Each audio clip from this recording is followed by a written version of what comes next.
धर्म का प्राणियों में विश्व का गौ माता की सत्य सनातन धर्म की ज्वाला माई की हेरापति माई की मलई माता की यज्ञ नारायण भगवान की पवन पुत्र हनुमंत लाल जी महाराज की काल भैरव महाराज की अपने अपने गुरु माता पिता की यज्ञाचार्य महाराज की ब्राह्मण समाज की अपने अपने गुरु माता पिता की नमः पार्वती पतये हर हर महादेव। सभी लोग अपने स्थान पर विराजमान हों और बढ़िया मंगलमय भगवान की कथा श्रवण करें। आइए कल आप बड़े प्यारे प्यारे प्रसंग श्रवण कर रहे थे। दो बार भगवान का नाम स्मरण करें, मुख पवित्र करें।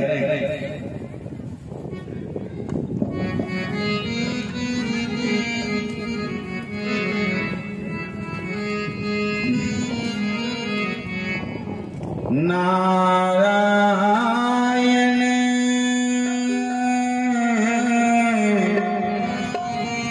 सभी लोग बड़ी ताली बजा करके गाएंगे। नारायण दीन दयाल जय जगदीश हरे। नारायण दीन दयाल जय जगदीश हरे।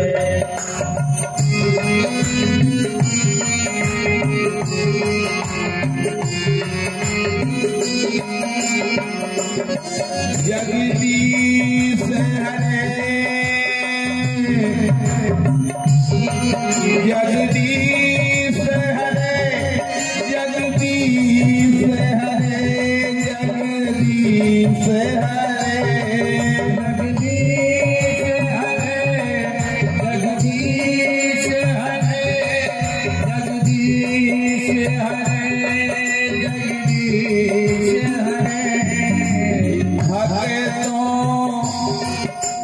संतन के प्रतिपाल जय जगदीश हरे। संतन के प्रतिपाल जय जगदीश हरे।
प्रभु हरे जग की पीर जय जगदीश हरे। प्रभु हरे जग की पीर जय जगदीश हरे।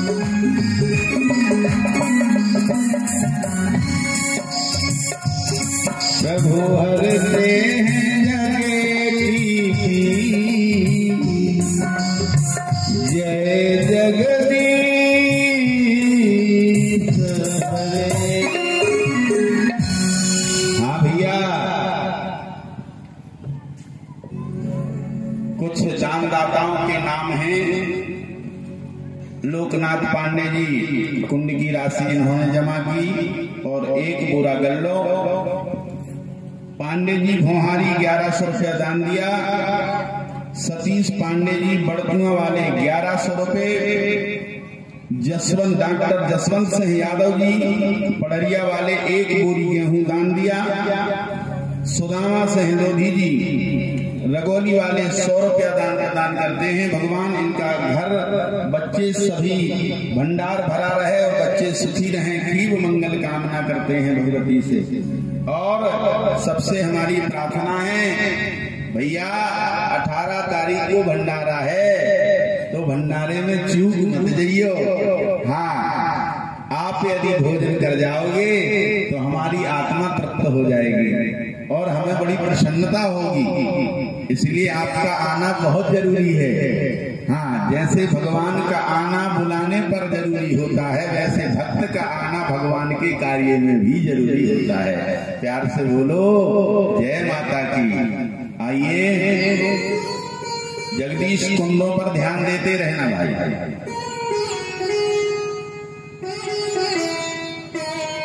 कल आप बड़े आतो भाव से भगवान की कथा सुन रहे थे।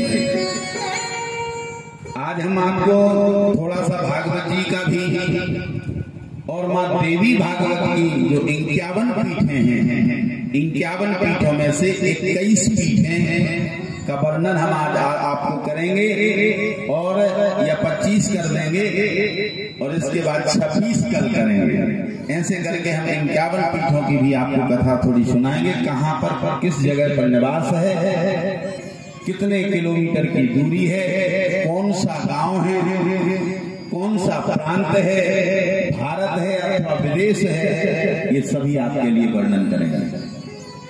आइए पहले हम चलते हैं।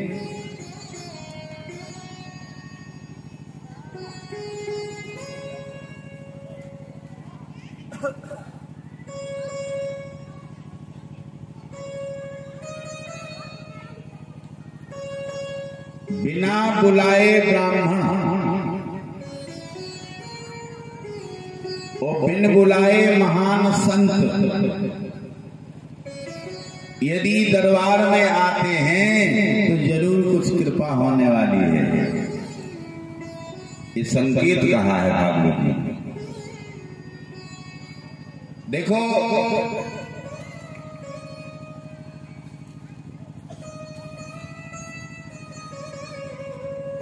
धान सूख जाए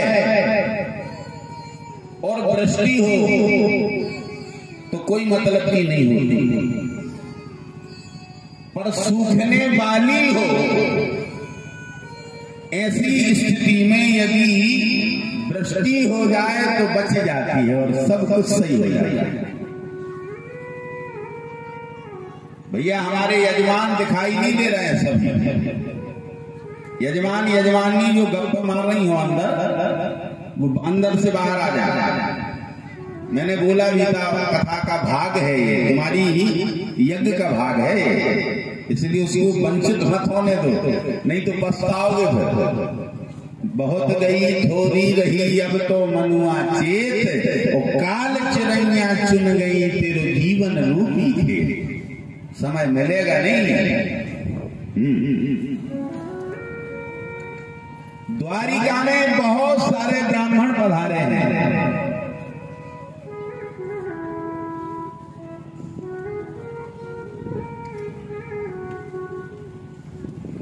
द्वारिका में ब्राह्मण देवता आए हैं और कहने लगे कि हम द्वारिकाधीश के दर्शन करना चाहते हैं, परंतु भगवान से एक ही प्रार्थना करना कि हे भगवान औलाद यदि देना तो पर हमें ऐसी औलाद देना कि जो धर्म पर चले, वो धर्म का विरोध ना करे।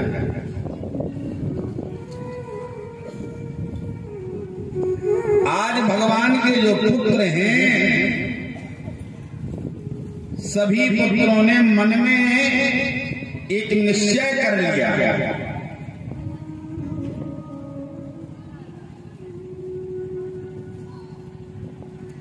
निश्चय क्या कर कर लिया कि ये जो संत ब्राह्मण आए हैं, हमने सुना है बड़े सिद्ध हैं कि हमारी बात बताएंगे तभी आगे बढ़ने देंगे।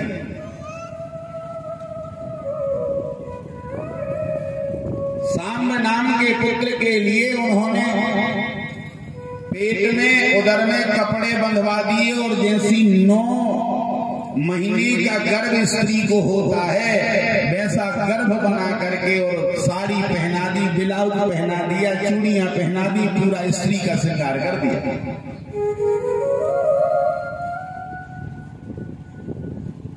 स्त्री का श्रृंगार करने के बाद में कहा कि बताओ, घूंघट डलवा दिया और कहा कि इसके गर्भ में पुत्र है या पुत्री, ये बताओ, तभी आप आगे बढ़ोगे।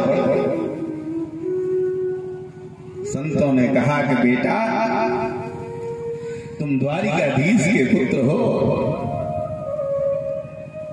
ऐसी गलती मत करो। पर जब समय विपरीत आ जाता है तो काल का ब्याल बन जाता है आदमी।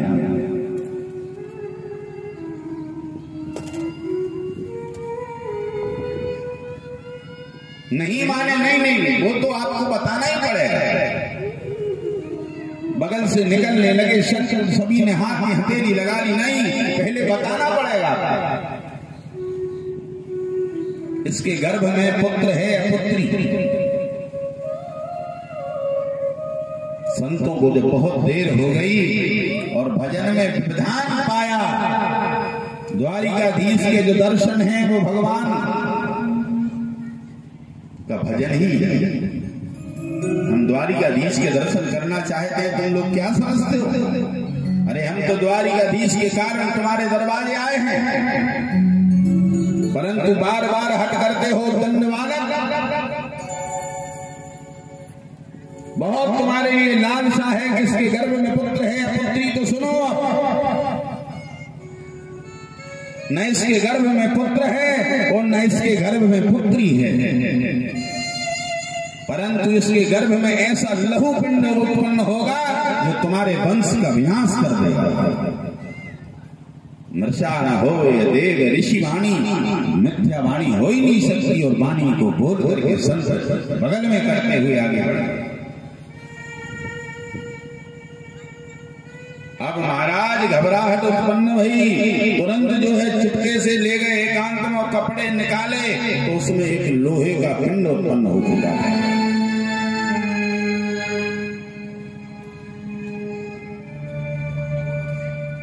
बदी बदाई ने डरे,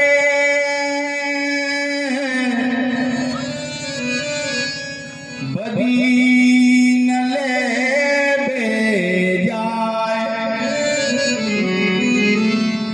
सोच लेना कि मैं भगवान का पुत्र हूं। जैसे ही शापित किया कि इसमें लहू पिंड उत्पन्न होगा, भयंकर लहू पिंड उत्पन्न हो गया।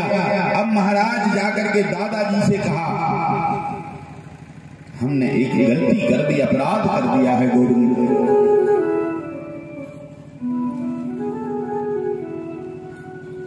बोले अब अपराध तो हो ही गया है, एक काम करो,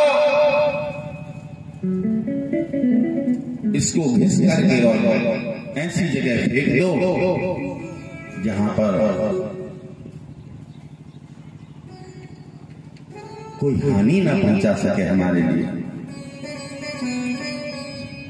इन्होंने पाउडर बनाया और बनाते बनाते कितना घिसोगे, घिसने के बाद में एक नुकीली सीख बराबर कील बन गई, और वो कील और वो पाउडर जाकर के समुद्र में फेंका, जिससे भयंकर नुकीला एक घास उत्पन्न हुआ, और वो कील जो है एक मछली निकल गई।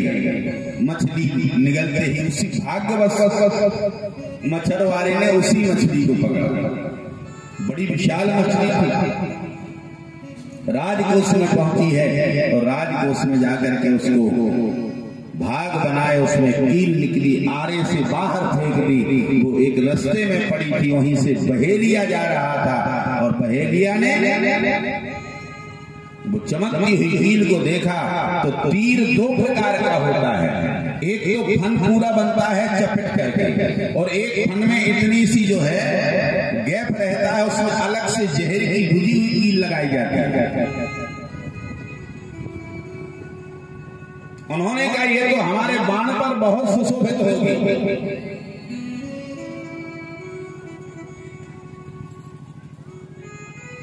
बहेलिया ने उसके लिए ले लिया और बाण को सुशोभित कर लिया। भगवान श्री हरि परम धाम के लिए जाने को तैयार हैं। बट वृक्ष का भी संबंध आया है और पीपल का भी संबंध आया है। हमारे यहाँ पर जो हमारा सनातन धर्म है, सनातन धर्म में बटवृक्ष जो है भगवान श्री कृष्ण का साक्षात स्वरूप है, पीपल भगवान का साक्षात स्वरूप है, इसको अलग से पुकारने की जरूरत नहीं है। बटस्य पत्रस्य पुटे शयानम बालम मुकुंदम शिरशानमामि। बटवृक्ष के पत्ते पर निवास करने वाले भगवान गोविंद आपको मैं सर नवाकर प्रणाम करता हूं।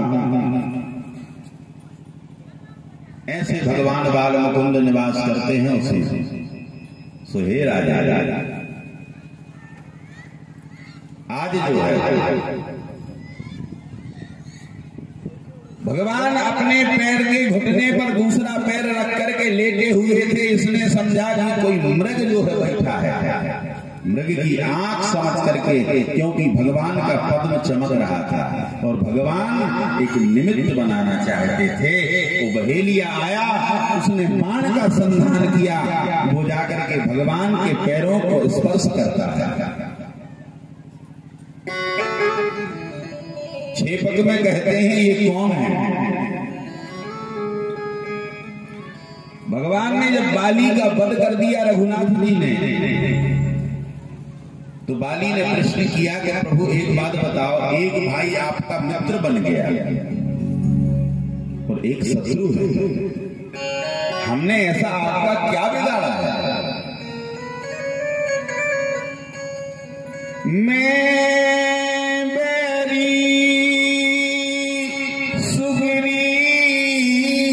प्यारा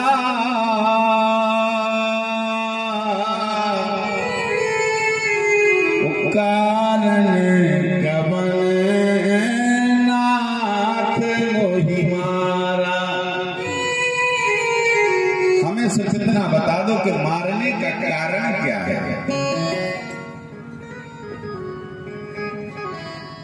अनुज वधू भगिनी स्वप्नारी,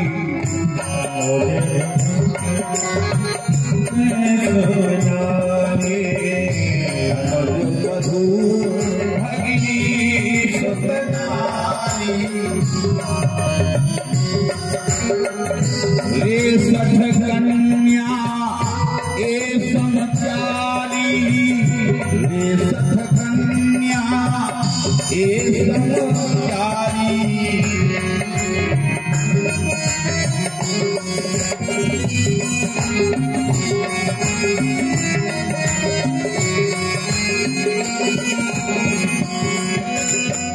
इन्हीं को सृष्टि पे लोकत जोई, इन्हीं को सृष्टि पे लोकत जोई, ताहि बधे कछु पावन होई, ताहि बधे कछु पावन होई, ताहि बधे कछु पावन।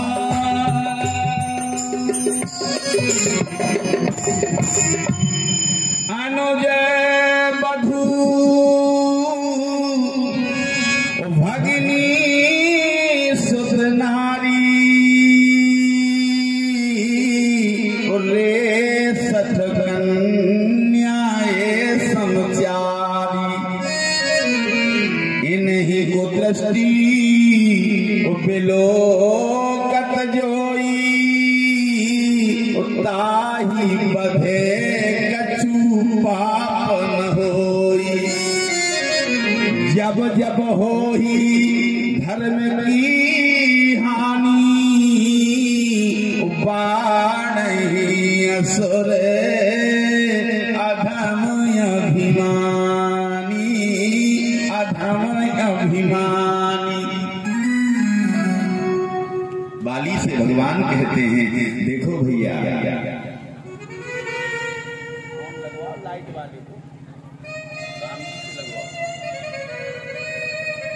लाइट वाले को फोन लगवाओ,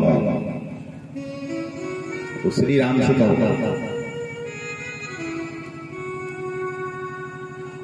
ताहि बधे पाप न होई। देखो राजन, हमारा अपराध आपने नहीं किया। अपराध किसका है? बोले अपराध है धर्म का।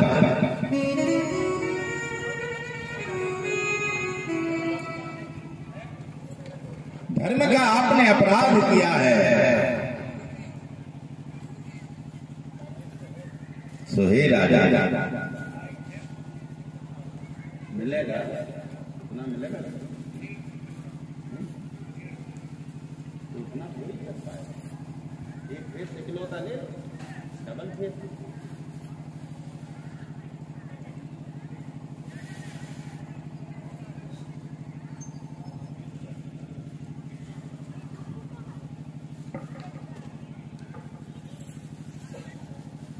जब जब हो ही धर्म की हानि, बाण ही असुरे अधम अभिमानी। राजन, अपराध हमारा नहीं धर्म का किया है।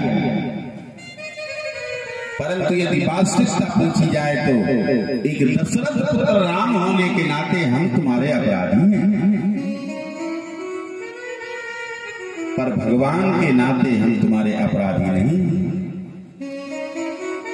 यदि तुम हमें दशरथ पुत्र राम कहते हो तो हमने अपराध किया है, और यदि तुम श्री हरि ही समझते हो तो हम अपराधी नहीं। हमने परमात्मा का स्वरूप बना करके तुम्हारा वध किया है, पर तुम हमसे दशरथ पुत्र राम कहते हो, और यदि इसे अपराध कहते हो तो हम तुम्हारे ऋणी हैं। समय आने पर हम तुम्हारा ऋण चुकाएंगे। आज वही बाली बहेलिया बना और यहां आकर के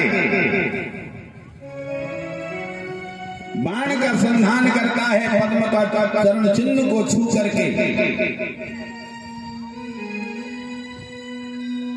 भगवान के जब समीप गया और भगवान को देखा तो बार बार दुखित होकर के प्रणाम करता है, हमने अपराध कर दिया।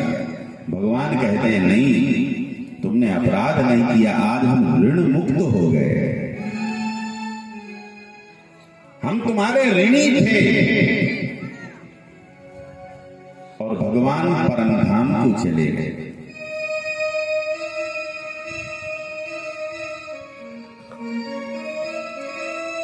भगवान के तिरोधान से व्याकुल युधिष्ठिर द्वारा परीक्षित का राज्याभिषेक हुआ।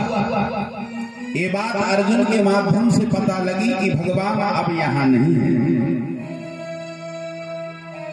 राजा परीक्षित का जन्म हुआ। 5 वर्ष की आयु में राजा परीक्षित को राज्याभिषेक करके और भरभराट चले गए।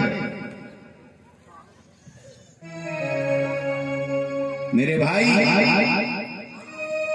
घर में एक पुरुष होता है जिसके भाग्य से सारा परिवार आनंद करता है, और घर में एक कुकर्मी पैदा हो जाए तो पूरा घर परेशान हो जाता है। ये विधि का विधान है।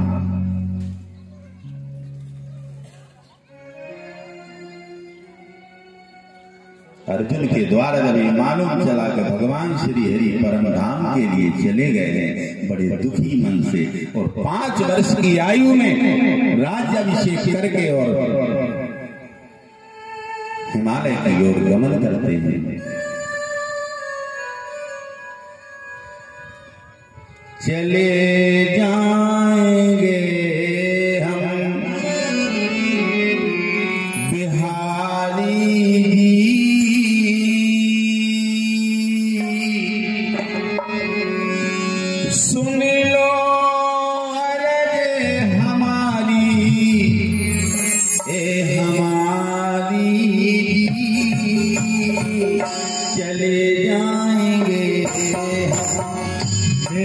सभी गाएं।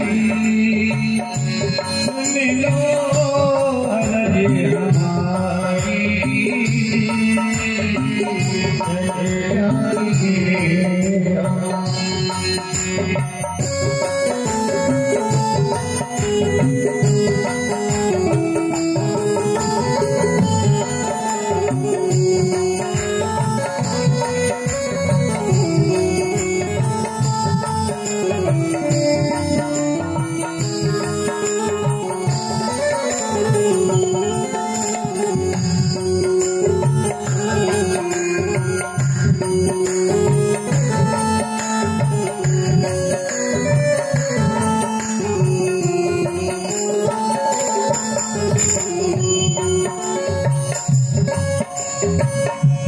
एक दिन हमको बसा लोगे प्रभु, अपना हमें बनाकर, जिस जग में हमें फंसाया, जिस जग में हमें फंसाया, उसने हमें छुड़ाकर, उसने हमें छुड़ाकर, भूले न जाना,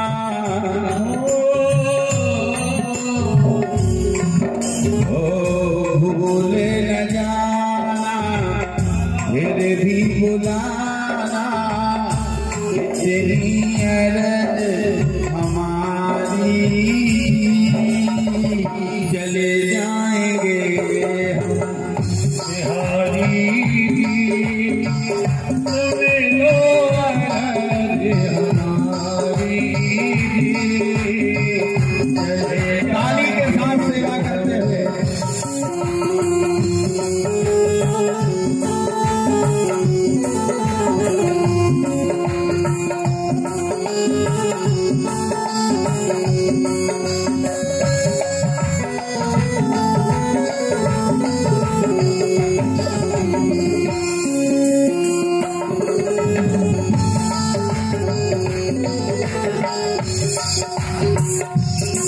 कहते हैं लोग तुमको हे दयालु भगवन, भक्तों के हितकारी, अपना हमें बना लोगे क्या,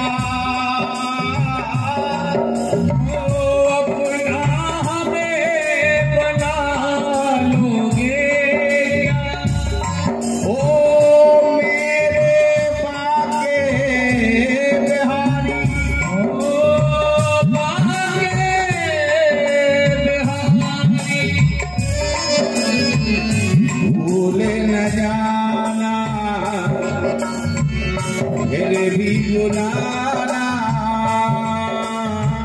भूले न जाना, फिर भी बुलाना, तेरी अरज हमारी, चले जाएंगे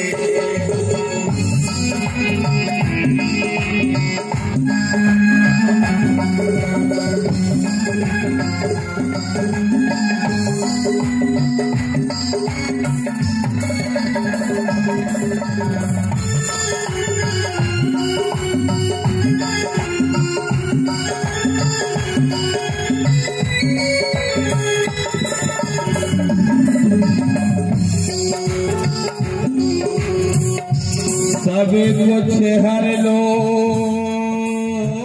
प्रभु, पर मेरे मन से कभी न जाना, एक सहारा तेरा है बाकी, और न कोई ठिकाना, और न कोई ठिकाना, भूल न जाना फिर भी बुलाना, भूले न जाना, फिर भी बुलाना, इतनी अरज हमारी, चले जाएंगे चले लो अरज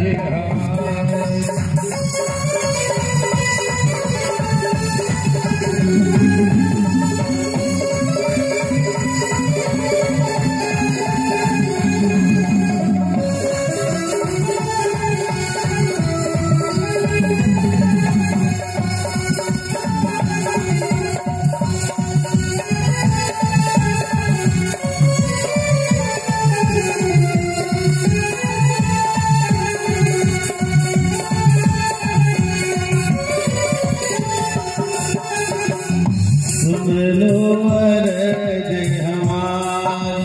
हमारी, सुन लो अरज हमारी।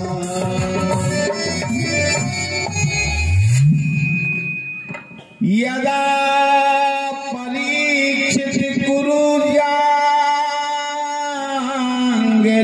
बसन, कलिम प्रवशम निज चक्रवर्ती ते,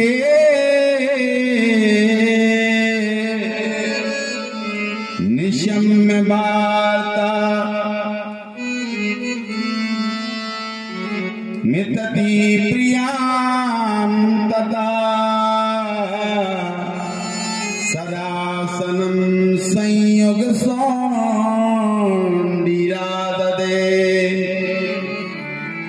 भैया 5 वर्ष की आयु में दिग्विजय यात्रा के लिए राजा परीक्षित निकल पड़े। 5 वर्ष की आयु है और इतने महान हैं वो, जानते हो वो जीव ही धन्य है जिसको गर्भ में ही परमात्मा का दर्शन हो गया। जो दूसरों से रक्षित है, कौन है वो दूसरे? भगवान श्री हरि।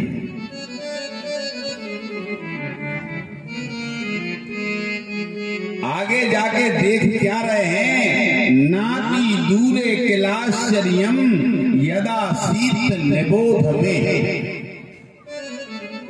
थोड़े दूर जाकर के क्या देखते हैं कि एक काला काला पुरुष, जिसको शरीर में बहुत सारे धब्बे हैं, और एक गाय और एक बैल वृषभ। बड़ा आश्चर्यजनक घटना देखी, जिसके 3 पग टूट चुके थे। आप ध्यान देना, विप्रधेनु सुर संत हिते, लीन मनुज अवतार। ब्राह्मण, गाय, देवता और संत, ये 4 धर्म के स्तंभ हैं।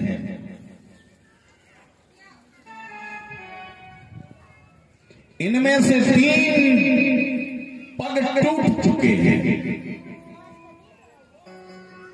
4 पाई में 4 स्तंभ होते, जिसमें से 3 टूट गए हैं। एक के बल पर, एक पांव के बल पर वह वृषभ रूपधारी जो धर्म है, ये डंडे मार रहा है, वो लघु संध्या कर रहा है। और इतने के बीच बगल में आकर के गौरूपा पृथ्वी खड़ी हो गई, और आकर के जैसे उन्होंने निहारा तो धर्म रूपी वृषभ रूपधारी धर्म ने कहा कि माँ, आप देवी हो ना, मेरी बात भगवान तक, ब्रह्मा जी तक पहुंचा देना। कौन बोला? धर्म बोला। मेरी बात जो है ब्रह्मा जी से कह दीजिएगा कि हम बहुत दुखी हैं, अब ज्यादा समय न लगाएं, अति शीघ्र कृपा कर दो दीनानाथ। जब जब हो ही धर्म की हानि,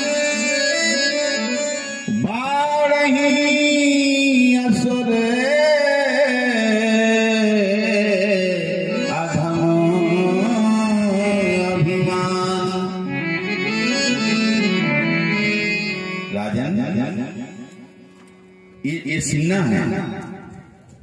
और ये क्या है? पीठ है। भागवत जी में एक विवेचन आया, ये क्या है? अघ और अनघ। एक पाप है और एक पुण्य है। यदि एक ठोकर सीने पे मार दो तो आदमी को बहुत खल जाती है कि उसने हमें सीने पर मारा है। गाल पे मार देता और पीठ पे यदि कितने ही मार दो फिर भी उतना दुख नहीं होगा आदमी को जितना सीने पर वार करने में होता है। क्यों? क्योंकि ये धर्म है और ये अधर्म है। और दोनों की एक जोड़ी है, जहां दिन है वहां रात है, जहां पूर्व है वहां पश्चिम है, जहां उत्तर है वहां दक्षिण है, जहां आकाश है वहां पाताल है, जहां आग्नेय है वहां वायव्य है। एक दूसरे के जोड़े बने हुए हैं। पीठ यदि अलग कर दो तो सीना समाप्त हो जाएगा, और सीना समाप्त करोगे तो पीठ अपने आप नष्ट हो जाएगी। कम और ज्यादा की मात्रा हो सकती है पर नष्ट होना असंभव।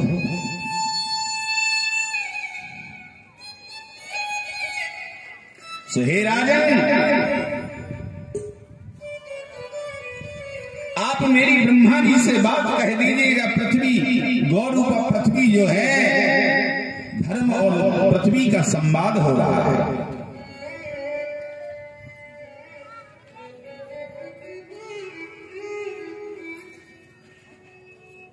समय बहुत खतरनाक आ गया है मेरे भाई। आज 5-7 हजार वर्ष हो गए। कलियुगी कली प्रथम चरण, ये पहला चरण है।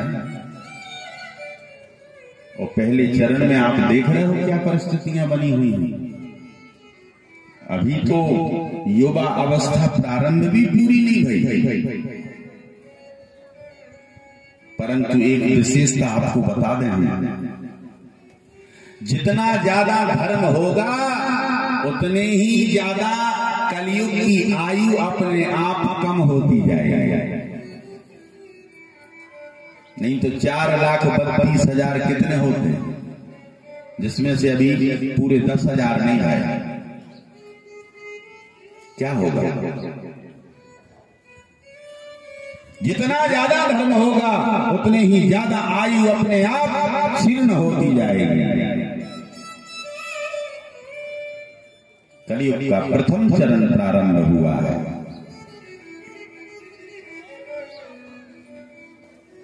भद्रासुर, केतुमाल आदि राज्यों का कर वसूली करते हुए और राजा परीक्षित जी आगे बढ़ रहे हैं।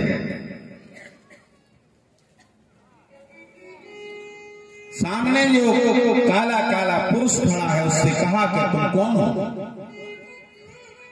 कलियुग में बड़े गुण हैं, कलियुग के आदमी में गुण हैं। इतने मीठे बोलते हैं कि आप समझ भी नहीं पाओगे। एक बात बताओ, जब साष्टांग कोई प्रणाम करे तुम्हें तो तुम क्या समझोगे उसको? यही सोचोगे कि ये तो बहुत अच्छा आदमी है। परंतु जो मीठा, अधिक मिठास बड़ी खतरनाक होती है मेरे भाई। हाँ,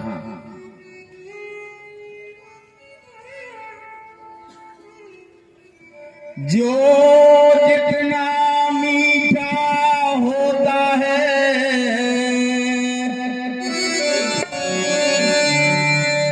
जो जितना मीठा होता है वह अपनी नाश कराता है।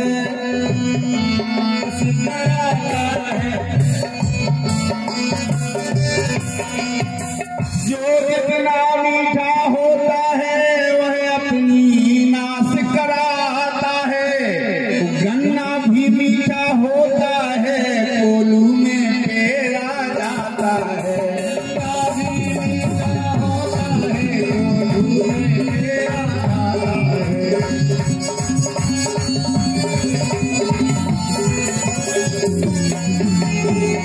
जो जितना मीठा होता है वह अपनी नाश कराता है।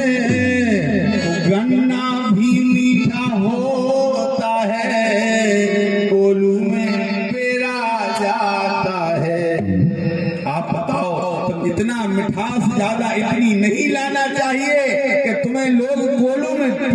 और पी जाएं। वो इतने कड़वे भी मत बनो कि जो नीम समझ के तुम्हारे पास ही ना आए।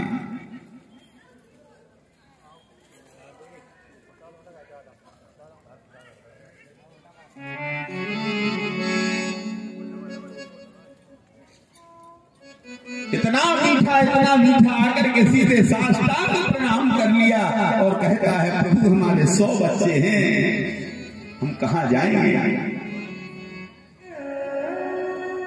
चाहते क्या हो? क्या चाहते हैं आप? आसन लगवा गुरु जी की।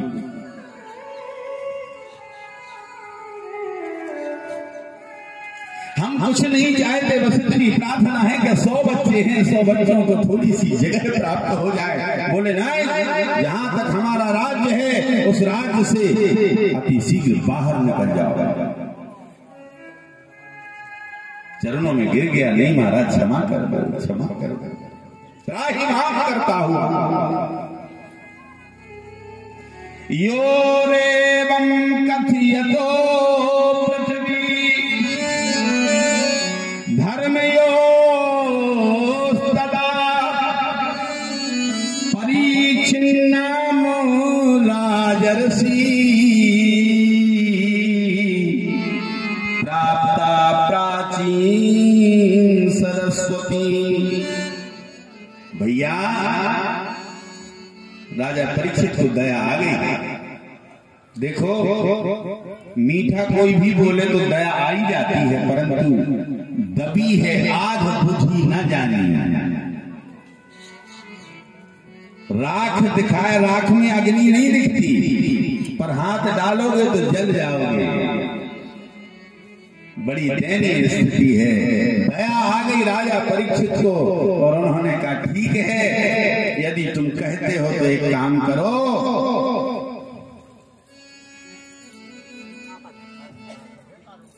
द्यूत कीड़ा जहां जुआ खेलता है वहां पर तुम निवास करो, एक स्थान दे दिया। जुआ खेलना पाप है, दुराचार के यार, हारे पे भी हार है, जीते पे भी हार। जुआ नहीं खेलना चाहिए। आवाज कर रहा है, क्यों जबरदस्ती चला रहा है? मन भटक जाता है।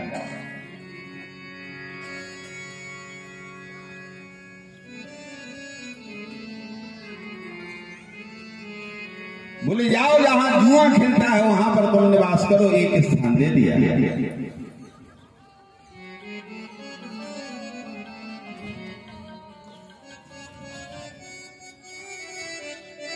बोले महाराज बहुत बड़ा 100 बच्चों का परिवार है, तुम्हें कैसे गुजर बसर होगी? एक और स्थान है। पहले उंगली पकड़ी, फिर पहुंचा पकड़ा, फिर महाराज लिपटने के चक्कर में चलो ठीक है तो तुम जाओ, जाकर के मदिरालय में निवास करो, जहां मदिरा निवास करता है, बिकता है। उल्टा समय आ गया भैया। जहां मंडी दूध की लगती थी, आज मदिरा की मंडी लगी है। और दूध बारे 7 नहीं बजे तो खड़खड़ांग लगा सागर दूध ले ले भैया।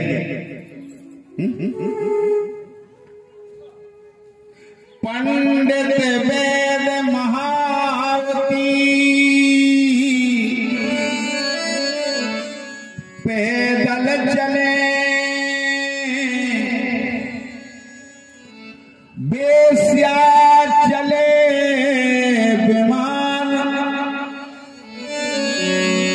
दूध दही घर घर बिके, मदरा बिके दुकान। कुछ बिछा दो।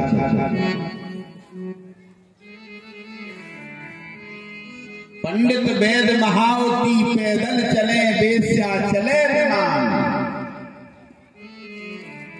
और दूध दही घर घर बिके, मदरा बिके दुकान। उल्टा नियम हो गया। जाओ जाकर के जहां मदिरालय हो वहां वहां तुम निवास करो। बोले महाराज इतने में भी बात नहीं बनेगी, हमारा बहुत बड़ा परिवार है। तो बोले जाओ, तीसरा स्थान हम तुम्हें प्रदान करते हैं, वेश्यालय।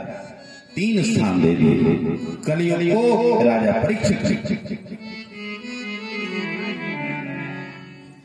इतने में भी बोले बात नहीं बनेगी। बोले बोले और स्थान दे दिए। बोले बद खाना, जहां कसाई खाना हो वहां पर भी तुम निवास करो।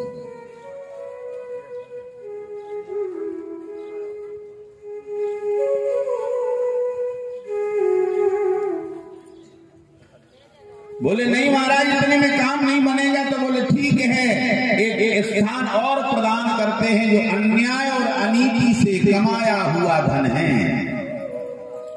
आप क्या सोचते हो कि हमें स्मगलरी करके उल्टी सुल्टी वस्तुएं बेच करके और हम धनी हो जाएंगे तो क्या सुकून मिलेगा तुम्हें? संभव नहीं है ना, कभी सोचना। बोले जहां पर अन्याय और अनीति से कमाया हुआ धन हो वहां पर भी तुम जाकर के निवास करो। बस इतनी ही तो सुनना चाहता था कलियुग। उस दिन राजा परीक्षित राजकोष में गए और अपने पिता जी के जीता हुआ मुकुट जो जरासंध का था, जरासंध कोई साधारण थोड़ी था, प्रेम से दे रहे हो तो ठीक है ना, जबरदस्ती लेंगे तो जबरदस्ती धन का हरण कर लेता था, राजाओं को वशीभूत कर लेता था। जरासंध का उसने मुकुट उठा करके अपने माथे पर रख लिया और जैसे ही ये कहा अन्याय और अनीति से कमाया हुआ जो धन है, स्वर्ण है, उसमें तुम जाकर के निवास करो। तुरंत जाकर के कलियुग मत्थे पर बैठ गया और मत्थे पर बैठते ही मती को घुमा दिया। मेरे भाई सारे संसार का दुनिया की चीज ये है, एक बात याद रखना, भगवान से कभी धन मत मांगो। क्या मांगना धन? यदि तुम मकान मांगते हो, दुकान मांगते हो, धन मांगते हो, घोड़ा मांगते हो, गाड़ी मांगते हो, बोलो पछताओ कि महाराज छोटी सी चीज क्यों मांग रहे हो। यदि मांगना है तो सीधे भगवान को ही मांग लो ना कि हे दीनानाथ तुम ही आकर निवास करो। और जब वो आकर निवास करेंगे तो धन धान ऐश्वर्य वैभव कीर्ति तुम्हारे आगे पीछे होंगे। जब भगवान कृपा करता है तो जंगल में भी मंगल हो जाता है। जहां पर जानवर नहीं जाया करते वहां पर इंसानों का समूह इकट्ठा हो जाता है। यही तो कन्हैया की कृपा है, यही तो माँ की कृपा है। जो ये कहा जाकर के माथे पर बैठ गया और माथे पर बैठते ही मती घुमा दी और जो मती घूमी गला सूखने लगा। जाकर के सीधे समीक मुनि के आश्रम में पहुंचे हैं और वहां जाकर के दरवाजे पर खड़े होकर के चिल्लाए। जो राजा नम्रता से बोलता था, हे ब्राह्मण देवता, आज वो संबोधन कर रहा है। कोई है? अतिशील जानते नहीं हो राजा परीक्षित पधारे हैं, जल लेकर के आओ। इस प्रकार की भाषा पूरी बदल गई। परंतु समाधि में समीक मुनि विराजमान हैं, कोई सुना नहीं। तो एक मरा हुआ सर्प डला है, उस मरे हुए सर्प को उठा करके सीधे गले में डाला। मालूम ब्राह्मण पुत्रों से चला। समीक मुनि के जो पुत्र श्रृंगी हैं कौसुकी नदी में स्नान कर रहे थे।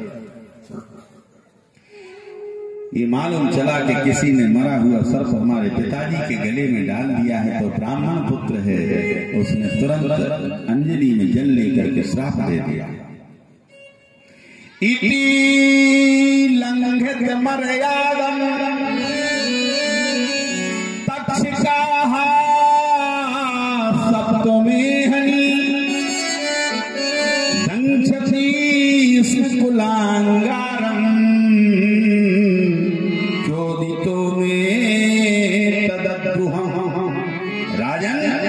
जिसने भी मरा हुआ सर्प हमारे पिता के गले में डाला है वही तक्षक नाग बनकर के साथ में धनुष कर उसको दंशन कर लेगा।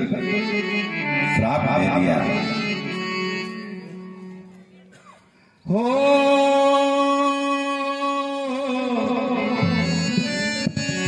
रामचंद्र कह गए सिया से ऐसा कलयुग आएगा, हंस चुगेगा दाना पानी, कौआ मोती खाएगा, कौआ मोती खाएगा, कौआ मोती खाएगा। ताली बजाते हुए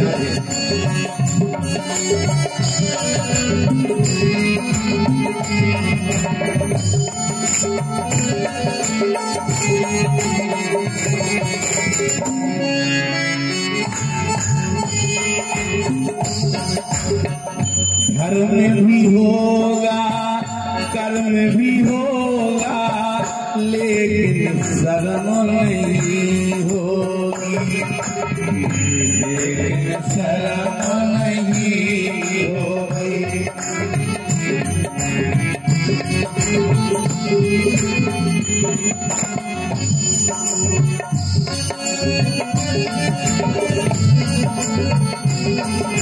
ताली सेवा नहीं हो रही। धर्म भी होगा कर्म भी होगा, लेकिन शर्म नहीं होगी, शर्म नहीं होगी। बात बात में मात पिता को बेटा आँख दिखाएगा, बेटा आँख दिखाएगा।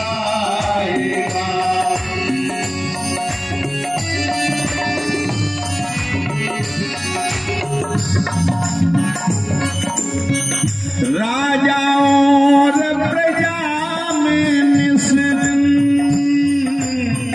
होगी खींचातानी, कदम कदम पर होगी भैया अपनी अपनी मनमानी, अपनी अपनी मनमानी।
चुगेगा दाना पानी कौआ मोती खाए। हे राजन, पंडित वेद महावती पैदल चले, बेस्या चले विमान। अबे आप भागवत करावे के लाजे तो पंडित जी को फोन कर दे, महाराज भागवत करवाने हैं, आते हैं फोन, ऐसा नहीं है। तो अपन ने कही भैया आमने पर है, अरे आप खुद आ जाइए, तुम्हारे तो खुद ही है गाड़ी, अरे हमारे तो सब है, परंतु ध्यान रखो मान मर्यादा भगवान की कथा की है मेरे भाई। हर आदमी सक्षम है इस दुनिया में, पर नियम होना चाहिए, जब तक तुम उसके गृह में मंदिर में भागवत जी को विधि विधान से लेकर नहीं जाओगे तब तक प्रतिफल प्राप्त नहीं होगा। पर पंडित भी ऐसे, उनने फोन लगाओ जी बिल्कुल तैयार ही बैठे थे, अरे बिल्कुल स्पष्ट मना कर दो, जो भागवत का सम्मान नहीं कर सकता वो तुम्हारा सम्मान क्या करेगा। आया है भागवत जी में, विप्रैर भागवती वार्ता गेहे गेहे जने जने। जहां पर कथा नहीं होना चाहिए वहां पर ब्राह्मणों ने कथा कर दी, इसलिए कथा का सार नष्ट हो गया। कथा सारस ततो गतः। ध्यान रहे भागवत जी की यदि मर्यादा, साक्षात मांगमयी प्रतिमूर्ति है मेरे भाई, बुलाना नहीं पड़ता इनको, मानो तो पोथी है, वरना साक्षात राधा रानी भगवान श्री कृष्ण है। राधे भक्ति हरेर ज्ञान, राधा भक्ति रूप में विराजमान है, हरि ज्ञान स्वरूप में है। तिरोधाय प्रविष्टोयम श्रीमद् भागवतानवम, साक्षात वांगमयी मूर्ति जाकर विराजमान हुई और कलयुग का ये साधन है तरने का। कलियुग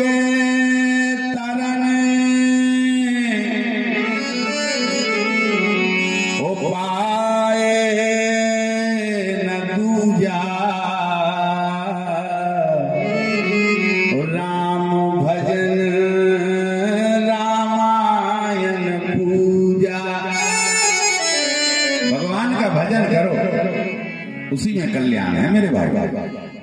ये शरीर किसी काम का नहीं है, पर इसमें एक विशेषता है शरीर के अंदर। देखो एक बात बता, मलमूत्र से बना हुआ पिंड कहां तक शुद्ध होगा? इसमें शुद्धि का है क्या चीज बताइए? परंतु माता भगवती बुद्धि रूप में माथे में विराजमान है, जो शारदा ने कृपा की तो ये शरीर धर्म के लायक बन गया और भजन के लायक बन गया। माला गले में ही धारण क्यों की जाती है बताओ? नाभि से ऊपर ही माला क्यों होना चाहिए? यज्ञोपवीत ऊपर क्यों धारण करते हैं? उसका कारण एक ही है कि कंठेश्वरी जो विराजमान है ना, ये कभी अपवित्र नहीं होती, इसलिए मत्थे जो है मस्तिष्क में गले में धारण करते हैं, कमर में भी तो पहन सकते हैं। आजकल माताएं बड़ी गलती कर रही हैं, और इतनी बड़ी गलती कर रही हैं कि वो अपने परिवार को ले डूबेंगी। तुम कितनी बड़ी पैसा वाली हो जाओ, पर एक बहुत बड़ी गलती है कि सोने की करधनी और सोने की पायल कभी मत पहनना, वरना परिवार में एक व्यक्ति नहीं बचेगा। तुम पैसे वाली हो, अच्छी हो, पर इतना मदान मत हो जाओ कि तुम मर्यादाओं को भूल जाओ। जो चीज जहां पहननी है वहीं पहनो, और अंदाज यदि लेना हो तो पहन के देख लो 2-5 साल, करधोनी भर धरी रहे तुम पता नहीं लगना। इसलिए ध्यान रहे मर्यादा में रहना। अपनी मर्यादा यदि तुम लोगों ने उल्लंघन कर दी तो संसार मिट जाएगा, क्योंकि धर्म तुम्ही से सधा हुआ है। तुम हो तो सब कुछ अच्छा है। पुरुष वर्ग इतना धर्म नहीं कर पाता जितना हमारी माताएं करती हैं। वो माताएं इतना विवेक ना रखें, ये बहुत बड़ी गलती है। इसलिए कभी करधनी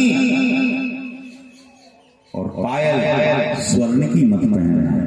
जो भी पहनना है अपनी नाभि से ऊपर पहनो, जितना पहन सको, जितना पैसा हो सब गले में धारण करो, कोई दिक्कत नहीं।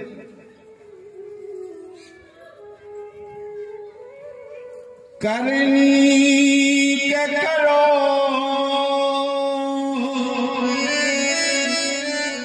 करनी करके करनी की न होवे बिना करनी के। बरनी को करो बरनी करके, बरनी को न लागे बिना बरनी के। ओ घरनी को करो घरनी करके, घरनी को न लागे ये बिना गृहिणी के, बिना घरनी के। अच्छा अंदाज बताओ, जैसे कोनो के घर में 50 आदमी रहते, एक स्त्री न हो, वो घर में कैसे लगे? अबे आदमी कितना लीपा पोती कर दे मनु दूसरो आदमी देख दे बता दे के कहते है नहीं को।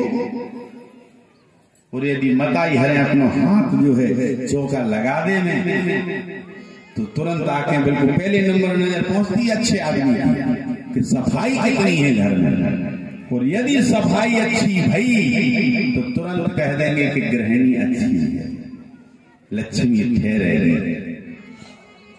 24 घंटे दांत नहीं बजाना चाहिए, 24 घंटे जो है गलत कामों में तत्पर मत रहो, बातें चीतें मत करो, धम्म मत चलो। बड़े जैसे सुसज्जित माँ लक्ष्मी होती हैं। एक बात आपको बताएं, एक बार नारद जी फंस गए चक्कर में। कैसे फंस ऐसे गए कि दरिद्रता और लक्ष्मी दोनों बहनें हैं। अब दोनों ही इनकी मां है। एक बहन दरिद्रता और दूसरी बहन लक्ष्मी। इन दोनों में एक विशेषता है कि सुंदर दोनों हैं। जैसी लक्ष्मी भी सुंदर है वैसे ही दरिद्रता। वो कहें हम सुंदर हैं और वो कहें हम सुंदर हैं। इतने में नारद जी आ गए। आए तो बोले बताओ अब तीसरा ही व्यक्ति फैसला करेगा। ये बताओ नारद जी, हम में से दो ही बहनों में से सुंदर कौन है? नारद जी ने कहा यदि हम इनकी कह रहे हैं तो समस्या खड़ी हो जाएगी, और इनकी बोल रहे तो खड़ी हो जाएगी। अब करें क्या? परंतु नारद तो नारद हैं, बुद्धिमान, विवेक, भगवान के जो चरणों के अनुयायी हो वो कहां तक कमजोर हो। दरिद्रता से कहा कि मां एक बात कहना चाहता। बोले कहिए। बोले थोड़े आप दूर तक तो जाओ, थोड़े 15 कदम आप आगे बढ़ो। 15 कदम दरिद्रता आगे बढ़ी। लक्ष्मी जी से कहा आप भी बढ़ो, वो भी बनी। लक्ष्मी जी से कहा आप धीरे धीरे पैर बढ़ाती हुई आगे आइए आप। लक्ष्मी जी धीरे धीरे मंदम कदम रखते हुए और आ रही हैं। बोले लक्ष्मी जी के बाद कहा दरिद्रा से कि अब आप आओ। दरिद्रा भी आई। थोड़ी देर सोचने लगे। लक्ष्मी जी ने कहा बताया नहीं कौन सुंदर है? बोले सच बताऊं? बोले हाँ। तो बोले दरिद्रता से कहा कि आप जब यहाँ से पैदल उस साइड बाहर जा रही थी ना, इतनी सुंदर लग रही थी, इतनी सुंदर लग रही थी कि आपकी सुंदरता का वर्णन नहीं कर सकता।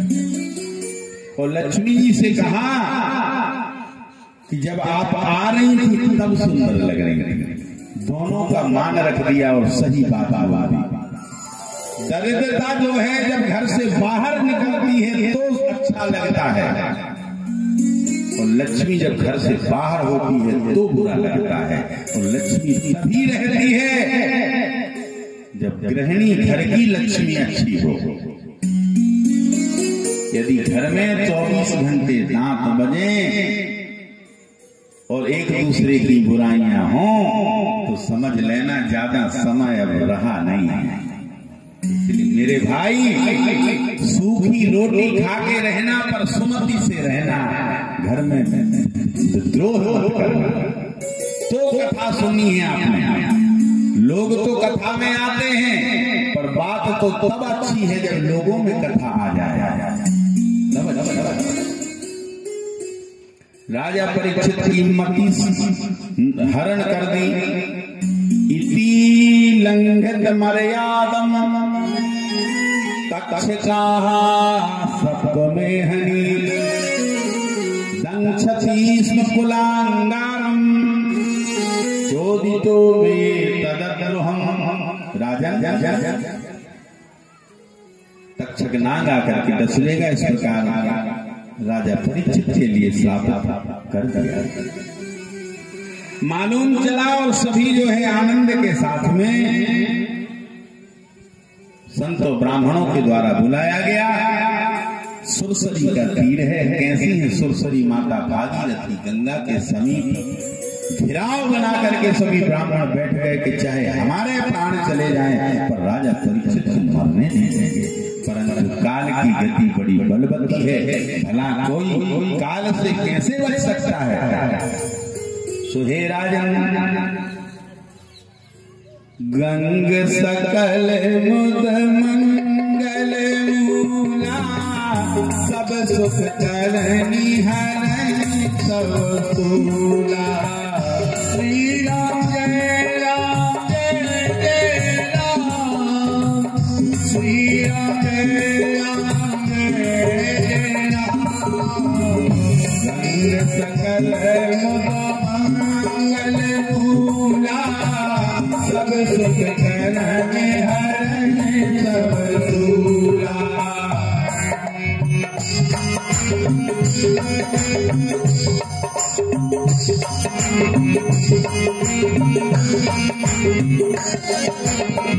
सही है कि दैव के भावत के तापा, राम राज का हो नहीं जाता।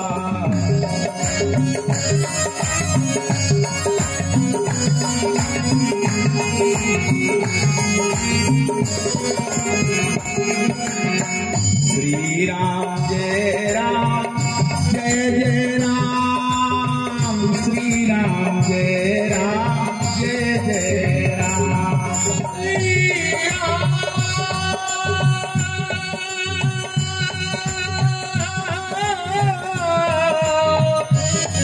श्री राम श्री राम श्री राम जय राम जय जय राम, श्री राम जय राम जय राम, श्री राम जय राम जय जय राम, श्री राम जय राम जय जय राम, श्री राम जय राम जय राम। देह से उत्पन्न होने वाला बुखार नंबर 1 दैविक महामारी प्रकोप, भौतिक सांप बिच्छू, दैविक भौतिक तापा, और राम राज काहू नहीं जापा। तीनों सूलों को समाप्त करने वाली माता भागीरथी गंगा है। एक बात याद रखियो, हम बीच बीच में आपको बताओ जात हैं कि आप लोग गलती कहां कर रहे हैं। कहने लगे चलो अब एक काम करो, नर्मदा जी में फूल सिराया। करते हैं ना गलती। खारी सिराना अच्छी बात है, पर नर्मदा जी मरे हुए को नहीं तारती। एक बात ध्यान रखना, नर्मदा जी की कृपा कब किस पे होती है? जिंदा आदमी, जिंदा को तार देती है। अब जिंदा में आज तक तुम भूखे नहीं है, मरने के बाद जाओगे तार है ना। परंतु गंगा की विशेषता ये है कि गंगा जिंदा को भी तारती है और मरे हुए को भी तारती है। फूल इसीलिए बरहमेश गंगा में ही विसर्जित होते हैं। यदि ने तारत होती और ने गुण होते उनके अंदर, तो अब तक हड्डियों के पहाड़ खड़े होते। एक दिन में कम से कम, ज्यादा नहीं तो लाखों व्यक्तियों की हड्डियां गंगा में जाती हैं। एक हड्डी दिखाई पड़ी कभी कि डली है? वो तो जैसे ही गंगा में गई और लीन हो जाती है। गंगे सकल मुद मंगल मूला, सब सुख करनी हरनी सब सूला। तीनों सूलों को समाप्त करने वाली माता भागीरथी गंगा है। सो हे भैया ध्यान रखियो, आज जो है गंगा के समीप पर और सभी ब्राह्मण और संत कवच बनकर के बैठ गए और कहने लगे कि ए भैया हम मरने नहीं देंगे, परंतु जो लिख दिया है वो मिट नहीं सकते। लिखी डरे टारे करमो गत, लिखी डरे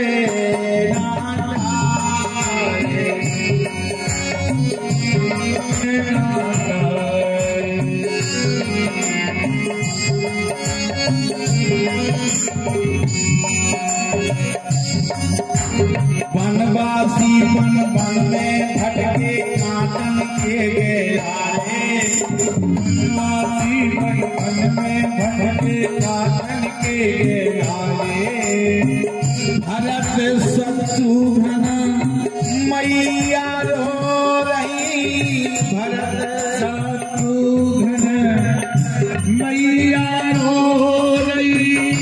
दशरथ स्वर्ग सिधारे सिधारे, दशरथ स्वर्ग सिधारे।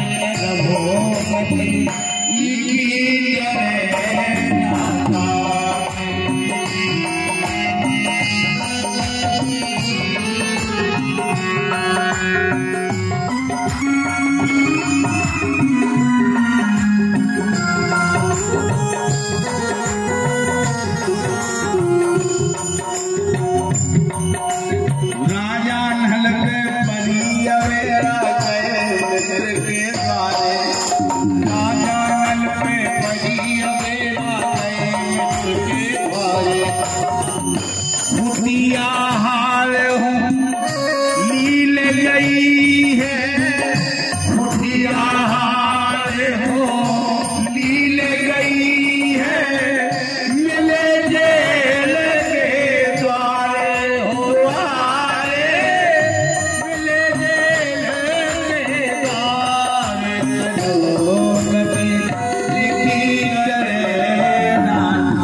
बोलो वृंदावन बिहारी लाल की जय। भैया राजा परीक्षित को भगवान की कथा श्रवण कराने लगे। अब आइए हम आपको माता जी के, देखो क्या हो गया है, भागवत जी का ये मौसम ने थोड़ा सा गड़बड़ कर दिया है, तो क्रम तो बचा नहीं है, अब तो प्रवचन बचे हैं, ठीक है ना। तो हम चाहते हैं कि प्रवचनों के ही माध्यम से ऐसा हो जाए कि मंगलमय हो। अब आपको 51 पीठें हैं और 51 पीठों में से